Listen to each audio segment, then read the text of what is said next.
So before I share this story with you, I do want to acknowledge that there are other families in this community who have children with challenges of their own, and each series of challenges, each story is unique, and what I'm going to share today should not in any way undermine anybody else's experience. The last time I was here for Yarchei Kallah was in 2018, and a lot has changed in the world since then. And a lot has changed in our world, in our family since then as well. When I was here in 2018, I actually shared at the time what I thought was our story, or at least part of it. And that goes back to the time I was at Yarchei Kallah 2 years prior to that in 2016. So that's actually where I'm going to start the story. But let me first introduce the main character of the story to you. This is our youngest daughter, Shaina. I never ever imagined that I would have a daughter called Shaina. It's not a name that I was particularly fond of.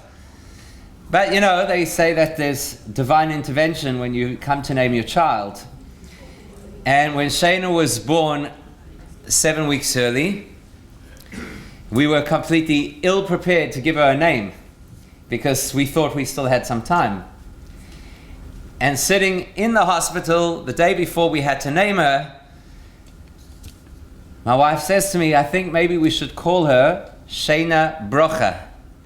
Now, the name Shaina I was partial to. The name Brocha was never remotely on the list. And it's clearly divine inspiration because she is very much a Shaina Brocha. And that's the story that I want to share with you. 2016, I came here for Yarchei Kallah. And just 2 weeks before that, on the 7th of December, the last day of school in South Africa, it was a beautiful day. It was clear blue skies, it was warm, it was quiet, everybody had already begun to leave, to settle down. It wasn't the buzz of traffic, there wasn't the buzz of machinery, but that's because there was no electricity.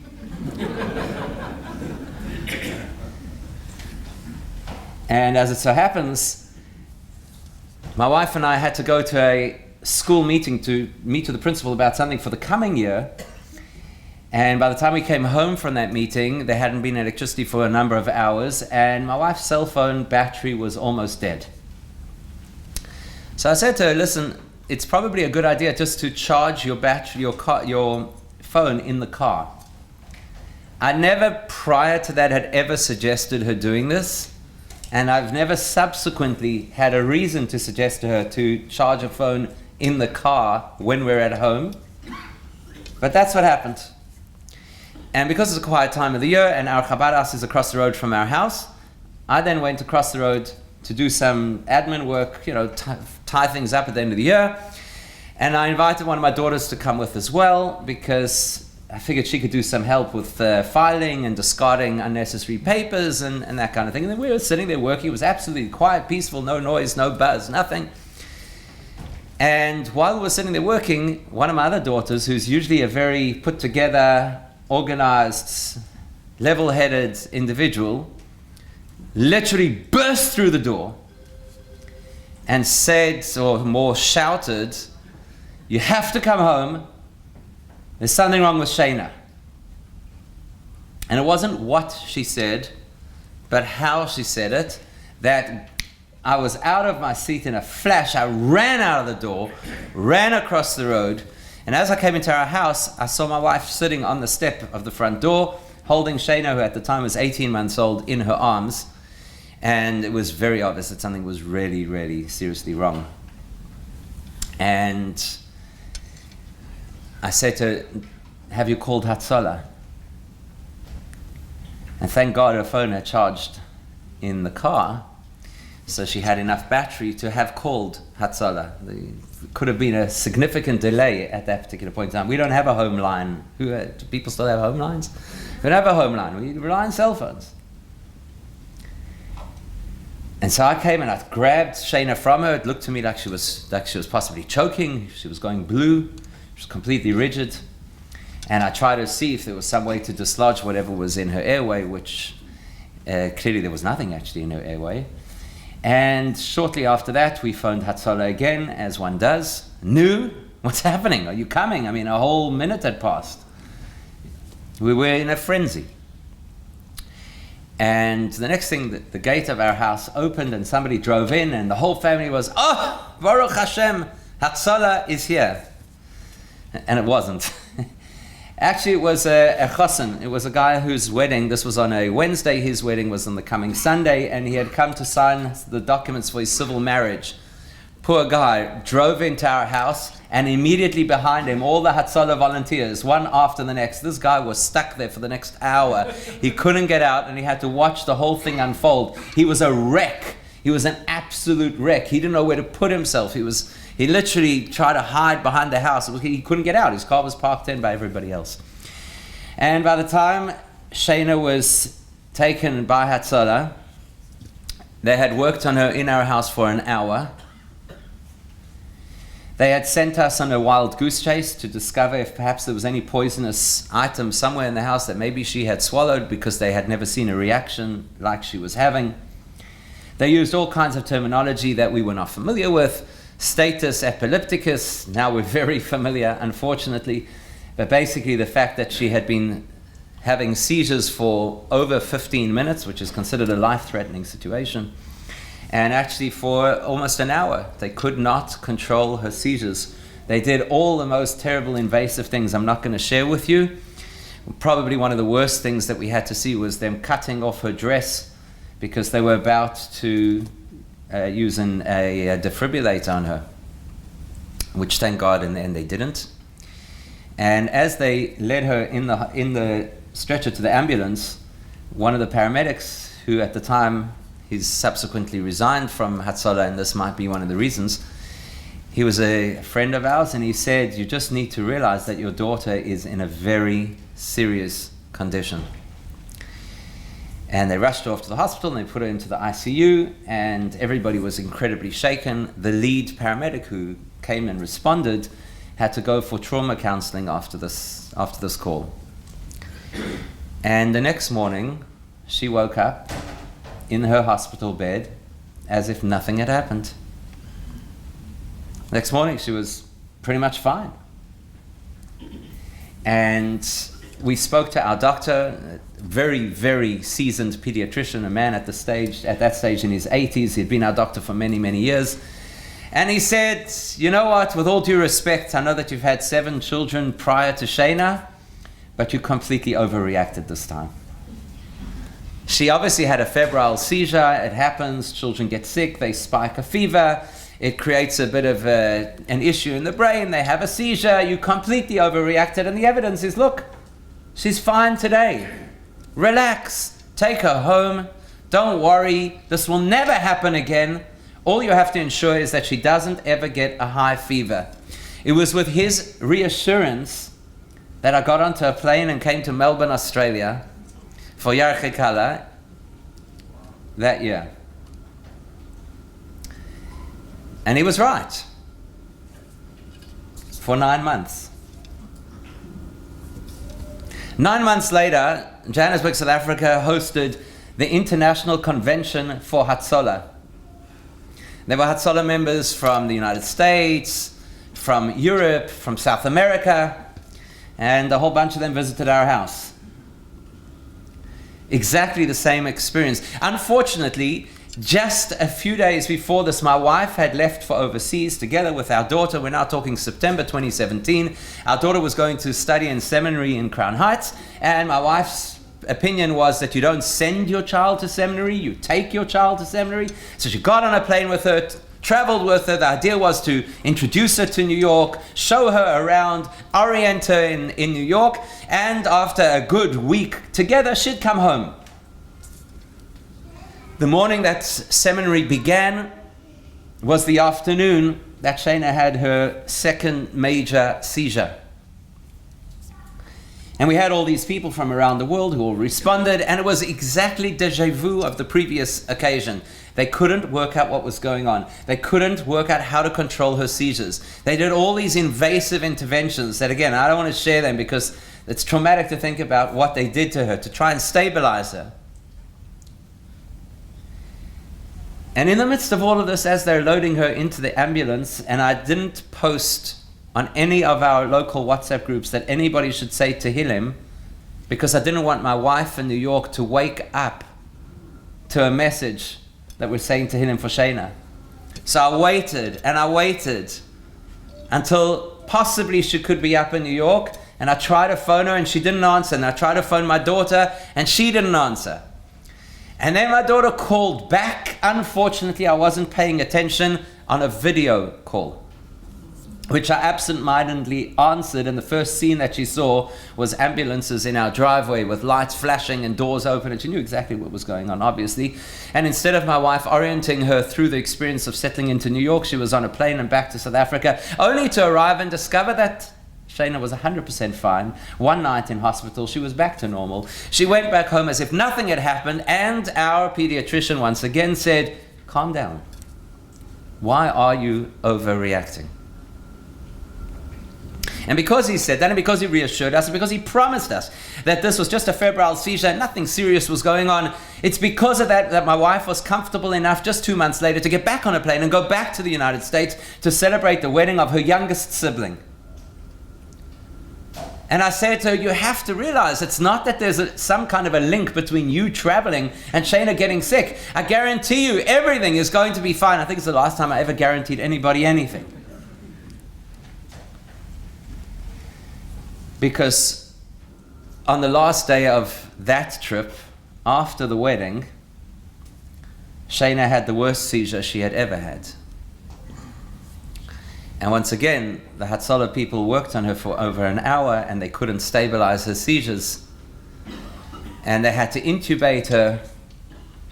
And it was such a dramatic story that the lead paramedic on that particular call took off a whole week from his work because he had to recover. In fact, just as I was driving to the airport to come here, somebody told me about one of the other paramedics who had attended both of those, her first and her third seizure, and how he remains traumatized till today. And I think, wonderful, we've made such a contribution to Hatzalah in South Africa. On this particular occasion, she was so bad that she landed up on life support in the leading pediatric ICU in South Africa. And I had Nomi, my wife, getting on a plane, flying back from Atlanta. And I had to tell her that Shaina had another seizure because people in the community were aware of it and so on.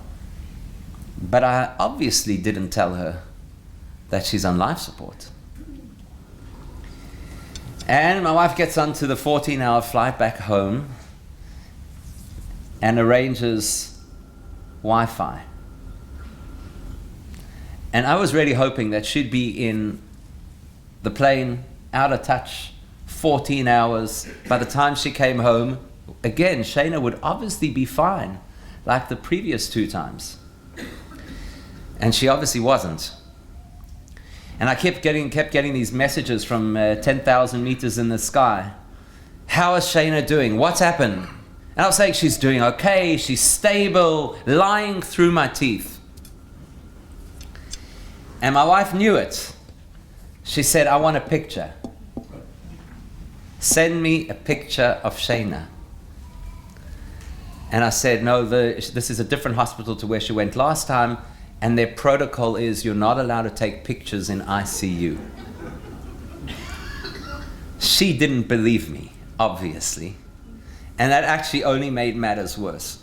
And when I picked her up from the airport, that's obviously when I told her that Shaina's on life support, and we're going now obviously to the ICU, and she remained on life support from Monday morning until Friday evening.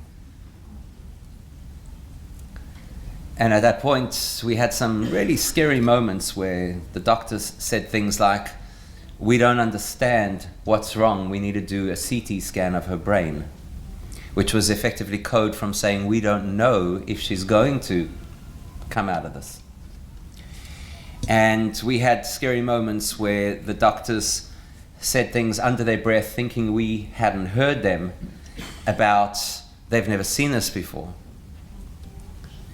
And we had scary moments where they took her off the sedation, because in order to take her to extubate her, they had to first end the sedation. And they told us, we'll take her off the sedation, and within 2, 3, 4 hours, she should come around. And that was on Thursday afternoon. And then we waited and waited and waited and waited and waited, and there was nothing. She wasn't stirring. It was the most incredibly frightening thing that here our daughter is trapped in this condition, and we have no way of getting her out, and we try to sing to her, and we try to speak to her, and we try to encourage her. And they have this thing in the ICU, as they have in many hospitals, that when they do any procedures on the children, the parents have to go sit in a separate room. They have like this little parents' room, it was really nice for us, because it was us and a Pakistani fanatical Muslim couple who occupied, it's not a good word, who stayed in the same room together, sharing prayers actually, and sharing life experience. And it was the most unique, strange bonding session between these two frum women. Most of the time they kicked me out because she had to wear the whole thing when I was there, so I had to go out so that she could take off her hijab and whatever. And while we were sitting there, at some point in time, the nurses came running into the room and they said, come quickly, she's awake." And I remember at that moment thinking, that's how it's going to be when Mashiach comes. When you sit there and you look and you watch and you observe and nothing seems to be happening. You're singing, you're trying, you're speaking, you're reaching, you're caressing, you're hugging, you're doing everything in your power, and nothing looks like it's moving. And then you turn away for 1 second, and then Mashiach comes. Just like that. Behesach hadas. And it was still a process from there on. Baruch Hashem, they managed to extubate her Friday night. We slept over in the hospital, wasn't anywhere near any Jewish community. People came before Shabbos, they dropped off a whole lot of stuff for us, and we spent Shabbos in the hospital with her, Baruch Hashem, conscious and extubated and kind of back to normal, except for the fact that she had severe respiratory challenges. And as a result of that, she landed up back in and out of that ICU unit multiple times over the next 2 months with what they call stridor breathing. So for those who are familiar, you have my condolences. For those who are unfamiliar, stridor is an obstruction to the upper airway. It is one of the most dangerous medical emergencies that can happen because there's not a lot to play with in the upper airway. It's a very narrow space, and if it closes up, you have literally minutes to do something, some intervention in order to keep the person alive. And so she landed up back and forth with the stridor multiple times, and she was intubated. She pulled out the intubation. She was intubated again another time. She was on oxygen. She had no voice. She couldn't cry. We had to sleep right next to her to monitor her breathing through the night. When she was at home, she ended up typically going into the hospital consistently on Erev Shabbos. We got her home for Hanukkah. The night of Hanukkah, we had a big Hanukkah event planned in our shul, and one of her favorite singers, Choni Goldman, or as is known, Choni G, came to sing for her. She wasn't allowed. The doctors at this point, our pediatrician, was completely on our side.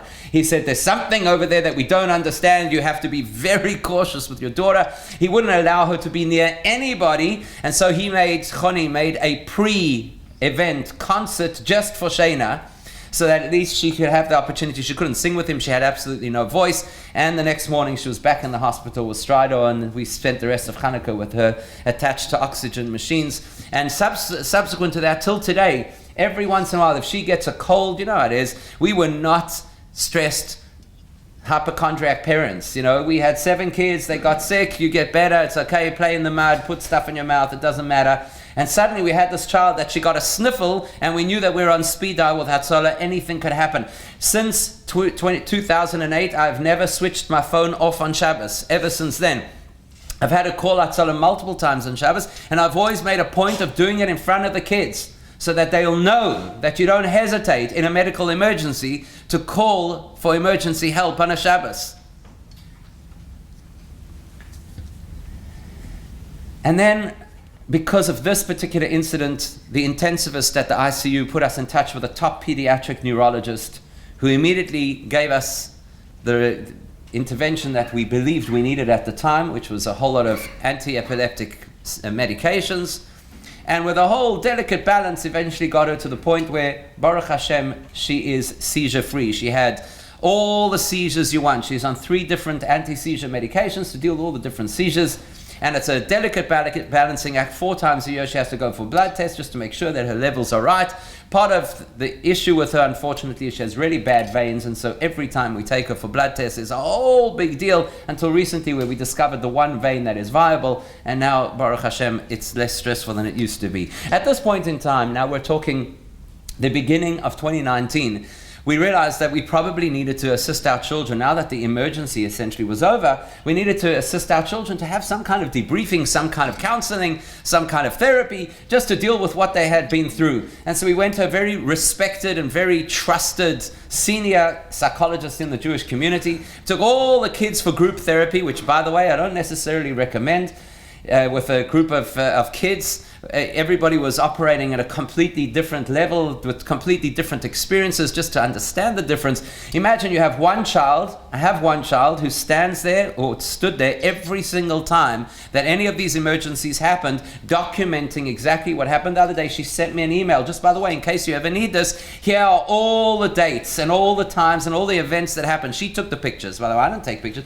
She took the pictures because she needs to document everything. And I have another child who simultaneously ran across to the shul because he didn't want to be anywhere near where the action was, didn't want to see it, didn't want to hear it. So you put them all into group therapy. It wasn't necessarily such an easy thing, but the key outcome of the group therapy was the therapist telling us, you have to realize that just because you've been through a traumatic experience and just because your sister has been critically ill and touch and go, really touch and go, and literally come back from the brink, doesn't mean it will happen again. Thank God she's now in the right hands. She's getting the care that she needs. She's on the medication she deserves.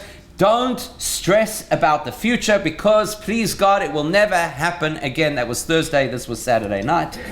Motzei Shabbos, Shaina had a seizure. She was back in the hospital. Happened to be, unfortunately, that we landed up in a hospital that was not well suited to her needs. We actually had to discharge ourselves the next day because we could care for her better at home than what the hospital was able to do for her.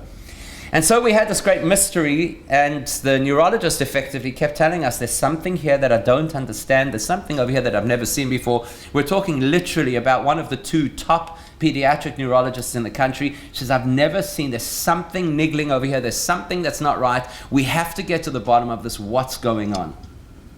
And at the time, this is 2019, a friend of ours happens to sit on the board of the Sheba Hospital in Israel.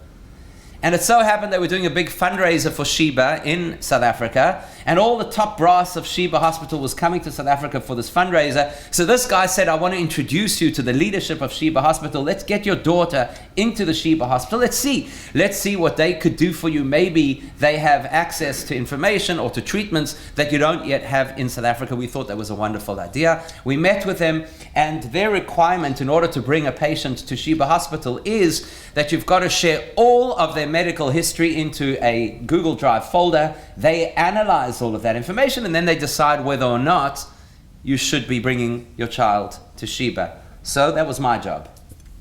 My job was to collate all of the information and to upload it, which included scanning and uploading document after document after document, EEG reports, MRI reports, lab results of blood tests, various other types of interesting tests that we did at the time, everything to upload to this folder that Sheba was going to use to assess if Shaina was a candidate for their hospital or not. Now, just before this, Shaina had to go for an MRI scan. And because it's so difficult to take blood from her, the neurologist suggested, once she's sedated for the MRI, let's take a whole lot of blood samples for anything we might ever need in the foreseeable future. Let's just drain her as much as we possibly can. And one of the things that she really wanted us to do, the neurologist, was to send blood samples to a lab in San Diego where they do genetic screening. She said, you never know, there might be something genetic over there. Let's take the blood now. You can think about it. At that point, genetic was a really overwhelming word for us. Take the bloods, let's keep them on ice. We'll send it to America. They'll keep them in their lab in the fridge. When you're ready, if you'd like to actually do the screening, don't worry, they won't do anything until you sign to give them consent. And most importantly, they won't do anything until you pay. So I knew we were safe because we hadn't paid anything. I knew we were safe. We did the bloods, sent them off, and here I am now uploading documents on a Monday afternoon in the beginning of November 2019 to Sheba Hospital. And while I'm uploading the documents, strangely, we get a phone call from the neurologist's office to say, could you please come in for a meeting this Thursday? This was Monday. Could you come in for a meeting on Thursday? And I'm thinking, that's odd. To get into the neurologist, you really have to try really hard. And now they're inviting us. Anyway, I didn't think much about it. I carried on uploading all of these documents until suddenly I see a document that I didn't recognize from a place that I hadn't recognized. And I say, wow, that's interesting. Where's this place? And I have a look, and sure enough, it's the genetic screening lab in California that we hadn't paid or given consent to. And there they've got a lab report about Shaina. And the lab report says that they've identified one likely, and boy, did I hang on to that word likely, because it implied the possibility of also unlikely. So one likely pathogenic variant, and these words I'd never heard before, identified in the WDR45 gene.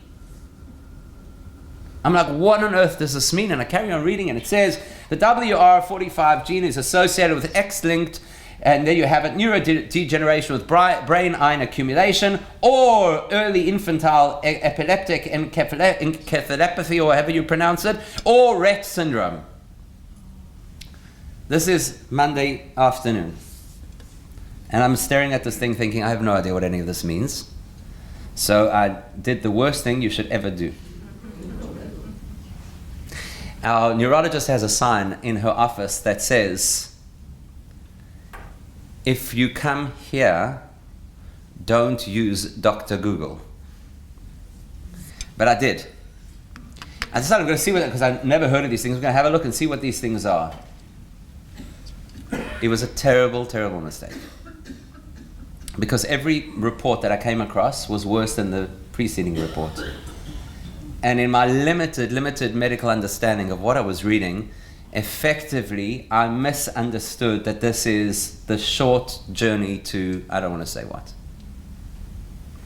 And I had a full-blown panic attack that evening after my wife went to sleep. And then I had the internal debate, should I tell her what I found or not? Because it's pretty obvious why the neurologist has called us into a meeting, because she suddenly realizes that they did this screen and they have sent in a report and she hasn't told us. So she's now scrambling to call us into a meeting to quickly bring us up to speed. That means that we're going to get this news formally on Thursday. So I now had a choice. The choice to allow my wife 3 more normal days of her life. Tuesday, Wednesday, Thursday. And that was the gift I chose to give her. On Thursday afternoon, I didn't sleep. Monday night, Tuesday night, Wednesday night. I was going absolutely crazy. Every time I saw Shaina interact with any one of our kids, I was breaking inside. On Thursday afternoon, we had to drive off to the doctor. We get into the car. I turned to my wife. I'd already called her parents and said, please be aware of the fact we're about to get very bad news, and I need you to be on call for after this appointment, because you're going to have to be around to give support. We get into the car and I turn to her and I say, why do you think the doctors called us in?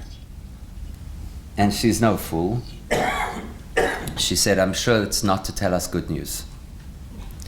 And sure enough, we went to the doctor, and the doctor explained that this first neurodegeneration with brain iron accumulation is an ultra-rare condition that has 7 sub-conditions, and Shaina has been diagnosed with the one that is called beta propeller protein-associated neurodegeneration, or as we abbreviate it in the rare disease world, BPAN. The doctor basically read her notes to us. She had never encountered this condition before. Subsequently, 2 years later, we met a very senior neurologist because Naomi unfortunately had a stroke, probably as a result of all the stress associated with this. The neurologist who treated her told us, when she said, I have a daughter with an ultra-rare condition called BPAN, he's like, oh, I know that condition because your doctor called me to find out at the time if I knew anything about this condition. Nobody in South Africa had ever heard about it. Up until recently, very recently, Shaina was the only known case on the continent. So without boring you with the details, all these neurological brain iron accumulation conditions are exactly that. The human body is designed in such a way that it's supposed to get rid of all the toxic buildup inside the body. And whichever type of toxins they are, we have different ways that we release them. That includes the brain. The brain accumulates iron and proteins. And if the body is unable, if the brain is unable to get rid of those proteins and iron, then it starts to impede the brain's ability to perform. So they call it autophagy, the ability to get rid of the schmutz. And I thought, wow, there's a great lesson in that. She may have a medical condition where she doesn't have the ability to get rid of all the stuff that clutters her brain. But most of us have a psychological condition where we don't know how to get rid of all the nonsense that clutters our brains. And not only that, most of the time we actually feed our brains with as much nonsense as we possibly could get to clutter our brains. And that was a great moment for me just to realize, hang on, there's a tremendous lesson in her story in terms of what we should be doing, cleansing our brains, because when we don't, the brain starts to malfunction. And with these kids, it's obviously a broad spectrum of how it affects kids. There are fewer than 500 in the whole world. And basically, the different types of neuro-NBIA conditions are determined by which part of the brain is affected. We're the so-called lucky ones. BPAN affects the entire brain. So that means anything can happen at any time. It is effectively, it's marked by very slow progress, missing developmental milestones, all kinds of cognitive delays, typically the inability to speak, seizures, very common for BPAN, respiratory issues, very common, poor vein development, very common, and a whole bunch of other things. She now has this whole list, this whole army of people who has to care for her: pulmonologist, neurologist, ophthalmologist, endocrinologist, and a whole host of therapies to just try and get her, as good as we can possibly be, because it's degenerative. Which means that nobody can tell you when or how long, but effectively it's progression, plateau, degeneration. Which, if you think about it, is essentially how life is for all people. But this is obviously, as you can imagine, a much more intense version. And so we still went to Sheba, even though Sheba wasn't convinced that they could help us. We went and we thought it would be a great opportunity if we're taking her to Israel. Let's take her to all the holiest places in Israel and daven, because I don't think medical science could do much for us. At that point, we were told nobody knows anything about this disease. It was only discovered in 2012. There's only really one research facility, subsequently a second in the whole world that's looking into it. And so we needed daven. So we thought we were going to do the holy thing. We took her to Rabbi Shimon Bar Yochai in Meron. She had a complete meltdown, didn't want to go anywhere near, wouldn't walk inside. It was disastrous. We took her to Cave Rochel. It was worse than Meron. We took her to the Kollel, as you can see from this beautiful picture, where she agreed temporarily to pose for us. And we couldn't elicit a smile out of her. I thought we'd take her to the holiest places. It would be this transformative experience. Let me tell you, it was absolutely exhausting. And anybody knows from the Kollel, if you want to get back up into the old city, how many stairs they are? She refused to walk. I had to carry her up all of those stairs. Thank God at that point, she only weighed probably about 30 kilos. Unfortunately, part of the condition is the brain doesn't know how to tell them to stop eating, so they just eat. She tends to enjoy carbs. So there was a time that she was really obese. You'll see it in some of the pictures.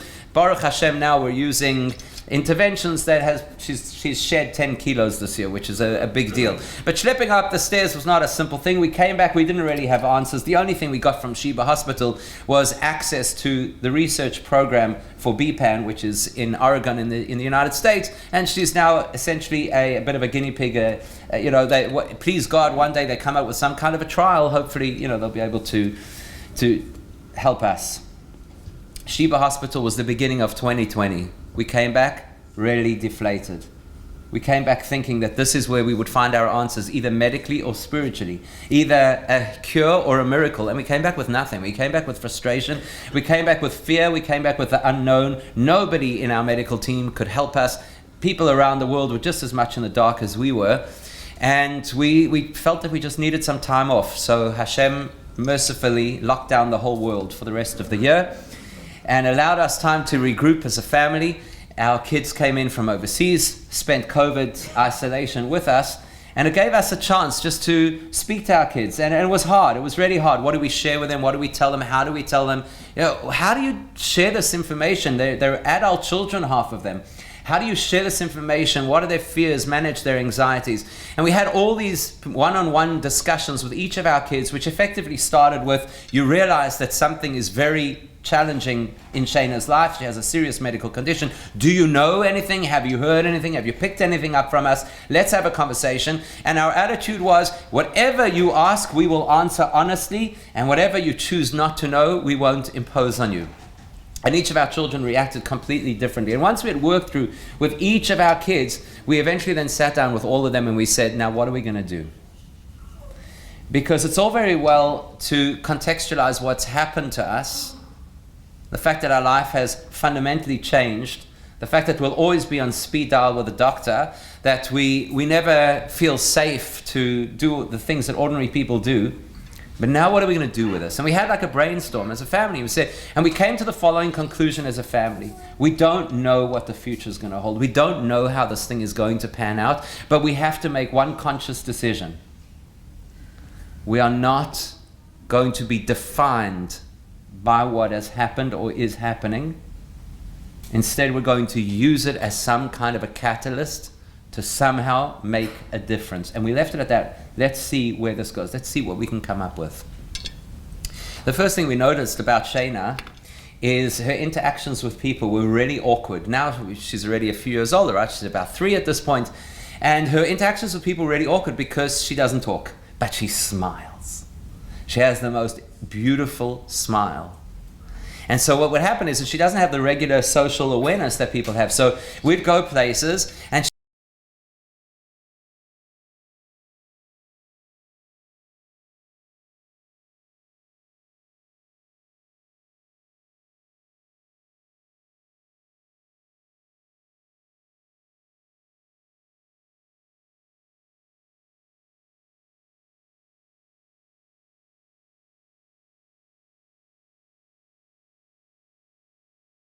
she'd stand and stare at you and smile. Now imagine, you got this cute little kid with a button nose and rosy cheeks, and she comes up and she smiles, and just stands and smiles at you. What would you do? How would you react? So you can imagine what people did. People were like, hello little girl, what's your name? And she'd just smile at them. And people would say, oh, are you shy? And she'd just smile at them. And then they would try something else. They'd say, how old are you? Not realizing that a girl who's unable to say her own name certainly can't tell you how old she is. And she'd again just smile, and it became a little bit uncomfortable because adults will normally at that point avert their gaze, and she's staring right into the depth of your soul with this huge smile on her face, and you're getting no response. So we actually felt bad for people, and then we'd start to explain to them, you have to realize she has a neurological condition, and we realized nobody actually knows what that means. In a conversation that you have for 2 seconds with somebody you meet in a shop or on the street, people don't have the mental capacity to absorb what a neurological degenerative condition is. It's too much.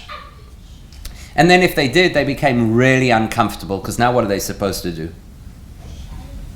So we produced a little card, a little business card for Shaina, and I found a caricature online that looks remarkably like her, with that little button nose and the rosy cheeks and the bow that she likes to wear in her hair. And we made this little card, and this is not the first version, the very first version of the card said this: "Hi, my name is Shaina, and I'm a super rare kid because I have a super rare condition called BPAN. Thank you for being kind to me today. Please share kindness with somebody else as well." And that was our epiphany. That was our moment. Because we realized that these children who are unable to do so many things for themselves, their role in life is to elicit goodness from other people, to elicit kindness from other people. And that was the moment, the aha moment for our family, that we made this little card as if to say, she's not defined by her condition. She's not defined. She is not BPAN. She has BPAN. This is a girl who can make a difference to other people, who can enrich people's lives. And so she'll give them their little card that will take away the awkwardness, because now people will realize what she has. They could take it home afterwards. They could Google it. They could have the fun I had Googling the condition. And then hopefully it would somehow inspire somebody somewhere. And the response was overwhelming. People started to cry when they got the card. People hugged her. They wanted to take pictures with her. The response was incredibly overwhelming.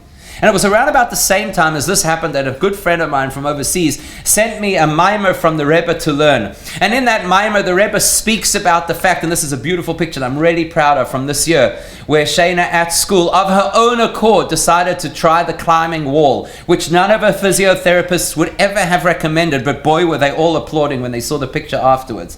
And that's exactly what her story is all about, is what this mimer was saying, that nisayon, when we have challenges in life, the word nisayon is related to the word nace. Nace not just as a miracle, but nace as an elevation. A nace is a flagstaff, it's a mast. It's something that raises you much higher than where you were before. And the Rebbe explains in this mimer that by and large, our objective in life is to change the world. But when Hashem throws something at us that is so overwhelming that cannot be changed, then the only thing to do is raise ourselves.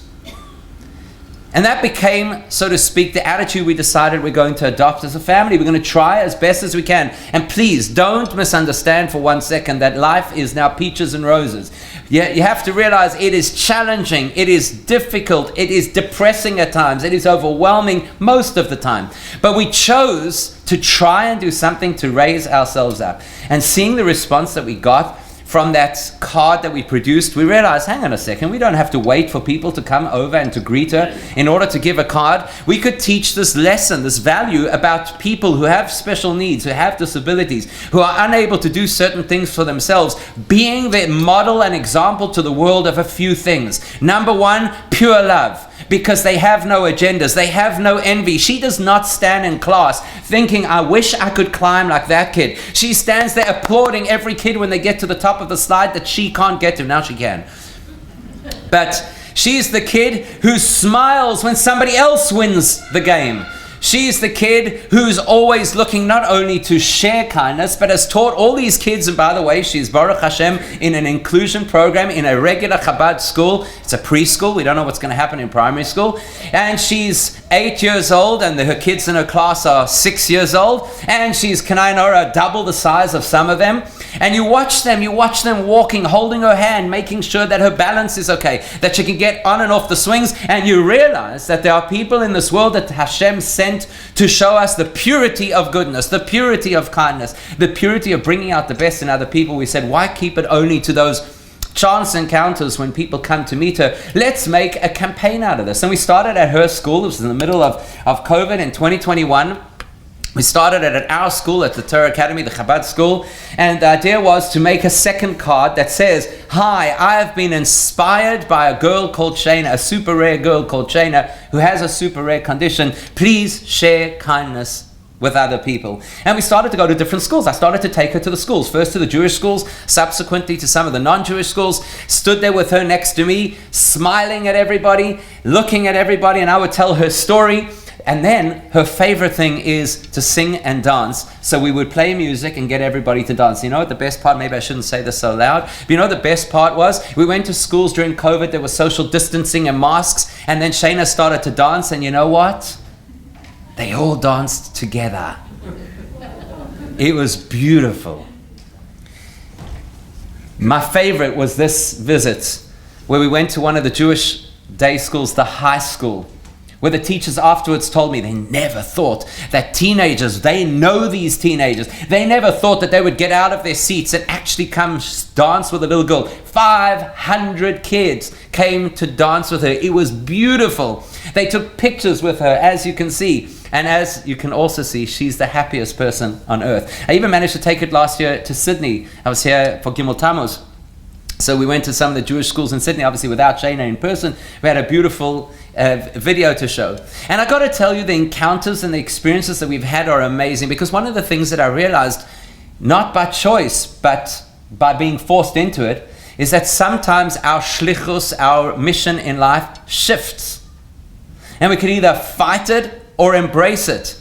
And I suddenly realized this is obviously part of our shlichus now, is to use Shaina as a catalyst. The Rebbe said we'll bring Moshiach with acts of goodness and kindness. She is an entrance into a world we never touched before. A whole world of people, not just the fact that they're not Jewish people and don't belong to our community, they're people we would never have encountered before. And yet, Shaina took us to meet all these intriguing people in all kinds of intriguing places who've reacted to her in the most beautiful way and embraced this idea of sharing kindness in the world. You'll see in 1 second, this guy's going to pop up, the last guy who pops up on this screen. We were in Cape Town, and he just walked up to us. Something about Shaina attracted him to her. He had his skateboard under his arm, and he said, "Can your daughter ride my skateboard?" And the truth is that grammatically, he was correct, because it was a question of, can she? I don't know. I don't know if she could balance on a skateboard. Balance is a big deal. But this guy took her on the skateboard up and down the sidewalk in Cape Town. She was on top of the world. She thought it was the best thing that ever happened to her. And needless to say, he got his kindness card, which he was really excited about. During that same trip in Cape Town, we took her to the aquarium. And as we were walking out of the aquarium, there was a woman in the gift shop. And Shaina identifies people. It's quite something. She's not really verbal. We don't know where she is cognitively, but emotionally, you have no concept. She walks up to this one woman. I said, "Do you want to give somebody one of your kindness cards?" She's very proud of it when she gives them out. She walks up to this woman, and this woman gives her a big hug and says, "How did you know?" I was like, "How did you know what?" She says, "Today is my birthday, and I was feeling so depressed. And then your daughter came over and gave me this card." There was an Yarchei Chabad event that we hosted at our Chabad house, also around about this time, 2021. And they asked us, because it's at our Chabad house, could Shaina come along and give out her cards to the people who had participated in the event? Which she did. She went from lady to lady giving her cards. And unfortunately, her stamina is something that's not so simple with her, because very quickly they use up a lot of energy and they get tired very quickly. And at the end of this, she's walking out, and there are a few ladies sitting at the exit, and she goes over to one of them and just gives her 1, 2, 3, 4, like the whole pile of cards that she had left. And I'm so embarrassed. I'm like, you have to excuse her. She's obviously tired. She wants to go home. I'm sorry. Don't get offended that she's like flipping these cards at you. Anyhow, we went home. About an hour later, I get a text message from this woman's sister. It's the woman that she gave the cards to. Her sister sends me a text message to say, "You have to understand that it's taken me 3 months to get my sister out of the house. She's gone through a really, really rough patch. This was the first event that she agreed to go to. And then Shaina decided that she's the one she's giving all the cards to. She came home on top of the world. And we thought she was just tired. She has this unique knack to be able to link in and to connect with people. And so that's why you see, people want to spend time with her. She's met a whole bunch of celebrities. She's given out kindness cards in the hospitals. Unfortunately, she's been there many times. And she's had an opportunity to meet a whole lot of interesting people, by the way. So for those people who are familiar, she loves to sing. So Yossi Rodel was in South Africa. He did a concert. He had her on the stage right next to him. He allowed her to sing with him. She was on top of the world. That's Nick Rabinovitz. For those South Africans, Nick Rabinovitz is probably one of the most famous comedians in South Africa. And he came along, agreed to come get a card from her, did this whole balancing of the apple on his head to try and make her laugh. just completely embrace it. You'll see in a lot of these pictures she's got her oxygen on. She managed to meet, what's his name, Rudy Roshman, you know who he is?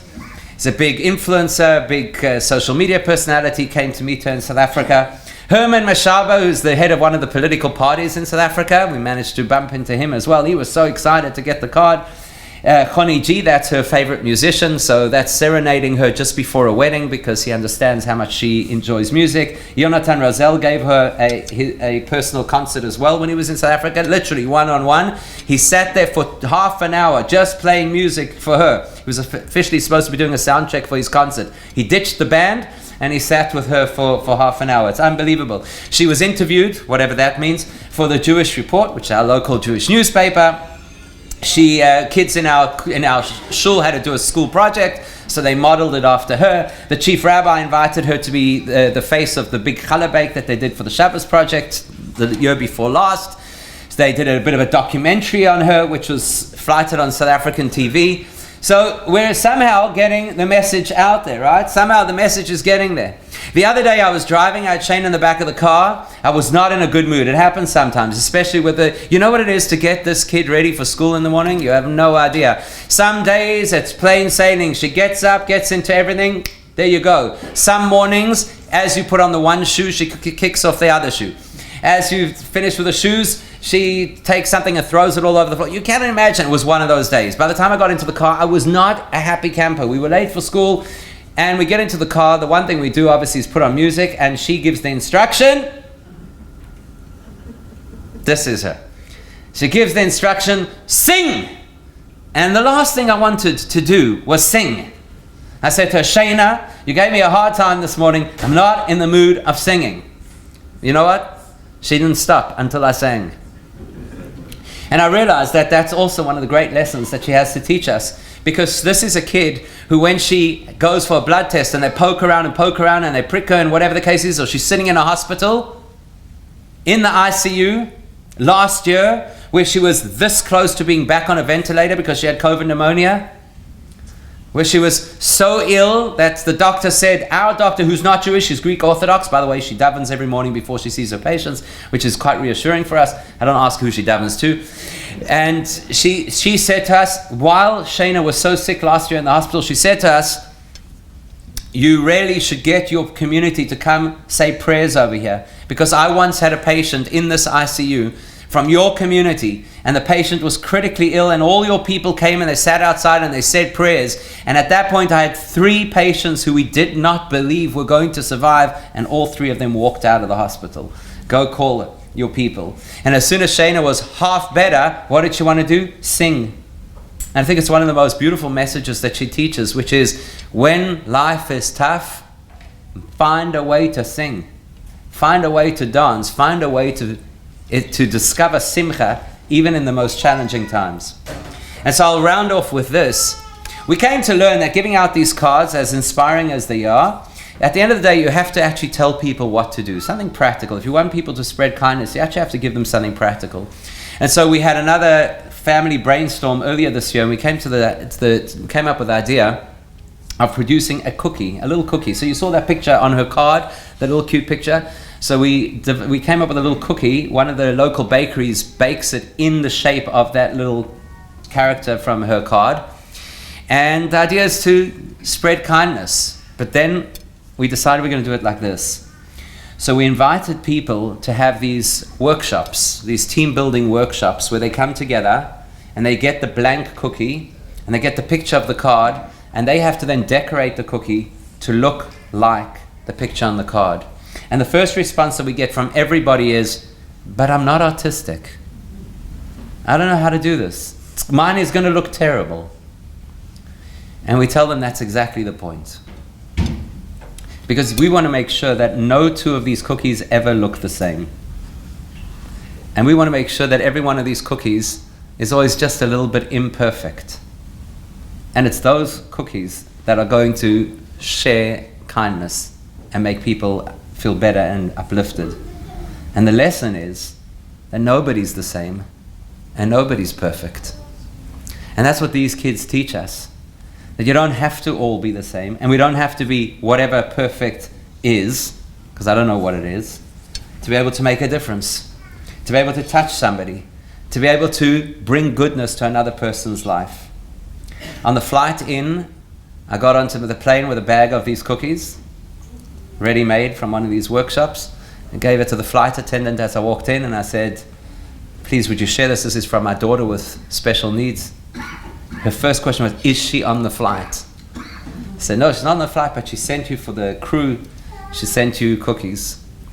And for the rest of the flight, 2 older flight attendants came over. They wanted to know all about the condition and about the kindness campaign. When I landed here, another one who I hadn't met sent a message, because she has a WhatsApp number on her cards, to wish us well, and started following her on Instagram because she's this whole celebrity. One of the most touching moments for me, by the way, was when we first started this campaign, this kindness campaign, before the cookies.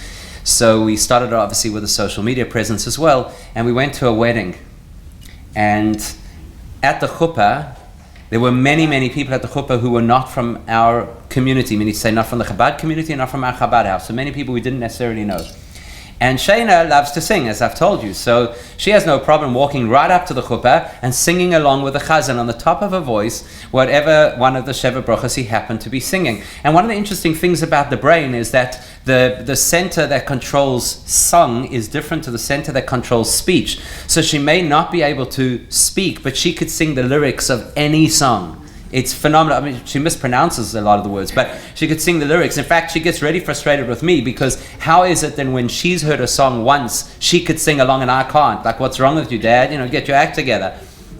So she's standing over there, singing on the top of her voice, and I see people in the crowd who I don't believe have ever encountered Shaina before, and I feel that all the eyes are on us, and it's a little embarrassing, but I'm not going to stop her. I'm not going to stop Shaina. If she's singing, I will never stop her singing. After 4 to 6 months of not hearing her voice, I'll never stop her voice, ever.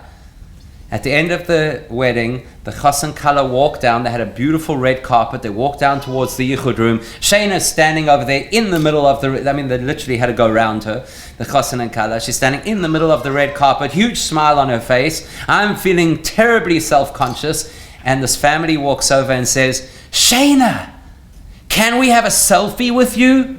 You're famous. And in that moment of seeing my daughter with an ultra-rare disease standing on the red carpet with the paparazzi and fans around her, I realized we're doing something right. And so our hope really is that her story and the stories of other kids like her will not be the stories of people who are on the sidelines of society, because society doesn't know how to respond to them, but rather will be the stories of people who are in the front and center of society, because they inspire, teach, and share in such a pure way. Like we always tell her doctors, and we always tell anybody who meets her, the only issue that Shaina has is that her neshama is too powerful for her body to handle. You're welcome to follow her, or to follow the blog where we share her story. And you're welcome to take a kindness cookie. We have a whole lot of them.